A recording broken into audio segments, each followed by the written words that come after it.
Let's help the binary people out because they need assistance. I apologize for my judgmental tone. I need somebody, and mind you, I'm on no side of this thing. I need somebody to quantify how many cups of matcha it takes to invalidate manhood. Someone answer that question for me, and then you guys can continue with your debate. Everything you do is a performance. I understand that this is partially a neurotypical issue as well. Everything everyone does is a performance. Your thoughts are externalized in order to communicate something to the exterior world. Unless you're naked and alone, you are performing because you're recognizing that someone is watching you, so you're changing your behavior. When a man approaches you, when a woman approaches you, when an otherwise approaches you, pay attention to the way that you speak and act around everybody today. I know you usually don't. Do that. Keep it in mind as you're going through your day, that your voice changes pitch and tone and cadence with every single human being that you approach. At least a little bit. There are some people that have literally no ability to change that. There are some people who are very skilled at doing so, down to a level where maybe they don't even notice it. But those are some of the people that are often accused of being two-faced. It's called performative. We point it out when we can notice it. It's like visual effects. But everyone is doing it all of the time. So quantify for me how many cups of matcha equals no longer man. Because if man means something, if it means something, then it should have a quantifiable goal with which you've accomplished becoming man. And if it is something that can be performed, then it is something that can be invalidated, then it means it has a failure state. So if it has a fail state, identify it. If that is not possible, then what is gender? I needed to add something. We talk about this shit like it's a spectrum, and that's not even a thing. I understand that we have to understand things as people, but to even conceptualize it as a spectrum is wrong, because a spectrum implies that there's a numerical position on a grid, that you can put someone somewhere. If you're measuring something that is fully subjective, then it cannot exist on a spectrum. Do you get what I'm saying? That everyone's behavior is unique to everyone. Autism is considered to be on a spectrum. But the diagnostic criteria for autism, you're asking someone questions and they're giving you answers, or you're having a conversation with someone and you're assessing what you're seeing. That's all subjective. Yes, we have to do that because we have to study something. Like, I get that. But it's subjective because everyone's interpretation of everything is different. And if you have biases, then what you're seeing is just going to read different, and you're going to write a different number on your sheet.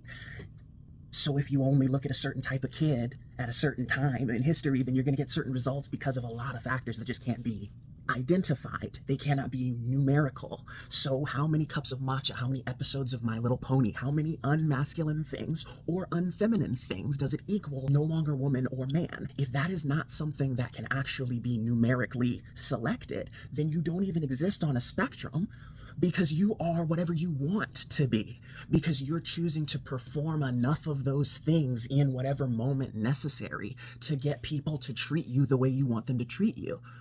But if you decide to act like this, people are going to treat you differently. You can choose to act however you want, but you're just acting like you must continue to do certain things in certain situations because you're used to it. But that's a different thing.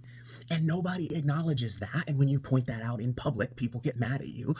You know what I mean? Because you're talking about the social script, but that's what it is. It's a script. So it cannot be a spectrum. Therefore, you cannot actually be performative because everything is a performance.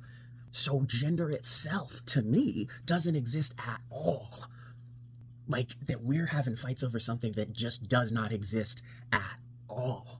Because it does not matter if all you do is watch girly TV shows. If all you do on your days off is play football, then like numerically, where does it land you? And if you can't answer that question, then you just gotta ask the person, what are you? And they'll just tell you whatever they feel like. And whatever they feel like is a collection of things they've seen on TV of football players and of people who watch girly shows. And what did those people identify as? So I guess I'm kind of that. And that's why it's all fluid. That's why none of it exists. That's why everybody's pan, because you have not existed around every person. Because back in the day, people used to swear up and down that wearing one earring was so gay. And all these pastors are doing it.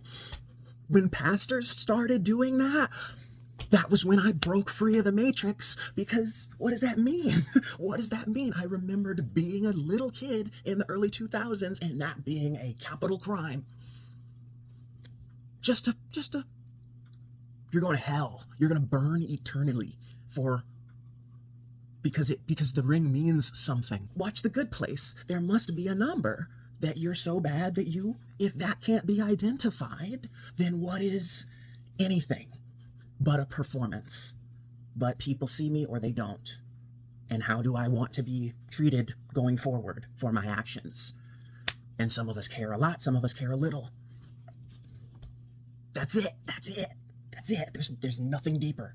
You get your needs met. And you do that either in private or in front of people. And depending on who's in the room, you behave differently. When you're on one of them Jubilee videos, everybody's all, because they're in a group full of a bunch of different wild cards. And so that's scary. And so we form our little groups of people who look like us. And so if you want to go to the coffee shop because it's calm and there's a bunch of white people there, then you go. If you're comfy in that space, then you go. That's it. If you like books, you might go to the bookstore. If you like books, whether you read books or not, are you performative that you spend time at a bookstore and don't read a lot of books? Who cares? Who cares? Everything is a performance. You're there to meet other people that are also interested in books, right? So how many books or lack of books does it take for you to no longer be a book person? By whatever point that validates your identity, how many does it take? Because you point out people who are not whatever you are all the time, don't you? So identify it, so quantify it. Give me a number, whatever it is, that when somebody would call you out on it, or potentially how you feel now, what is that now you're being identified as no longer your thing, and you feel offense. And so when you see it on other people, you validate it, and then decide if you're going to feel offense. Because that means something about you, because you see somebody who looks or is doing or something. Like, what does that feel like for you? Like, I don't know, y'all just creep me out. I don't know. Like I said, really the tone, I'm just being completely honest. It creeps me out. It's weird. People commit acts of violence over a performance when you can't even define most of this stuff. Like, but we're doing so much in our world because of a performance, because of just how we choose to behave around each other. I'm not gonna run and grab the ears, but my vibe changes a lot, and it's in there. It's a pink piece of fabric on my head. You know what I mean? And sometimes those ears are the difference between me getting, by police. Like, you get what I mean? So that vibe, we put so much on it, and what is it? What is it? What does it mean? It's creepy. It's weird. It's strange. It scares me as somebody who is different every second and recognizes that. I thought I was significantly different than other people, but no, because I'm a pretty decent masker when I need to be. So I'm at least keeping up the performance around people enough to do what I need to do and still notice that it's slipping on other people. And the times in which I'm mostly called out for it are the times when I'm noticing it in somebody else. So I'm thinking we're all just playing a little game here, and we're just supposed to keep up with it for our whole lives. Some of us go crazy. But this thing's important. Because I know I was talking about gender in particular, but like I said, everything, the whole thing, it's ego. The whole thing is just who's looking at me. So where are the numbers? How many songs from your favorite band can they name before they are or aren't a fan? And what number did you have in your head when you asked them the question? Acts of violence over you didn't perform super well so that my brain could see you with my eyes and hear you with my ears and believe what's going on in your brain and know it truly in order to make a decision. I got all that information from looking at you. I can get in front of a court and say they were menacing. That person looked innocent. That person with the gun was the good guy, and that person with the gun was the bad guy. The person wearing bright pink was safe. But the black guy, he wasn't. I think I've made my point.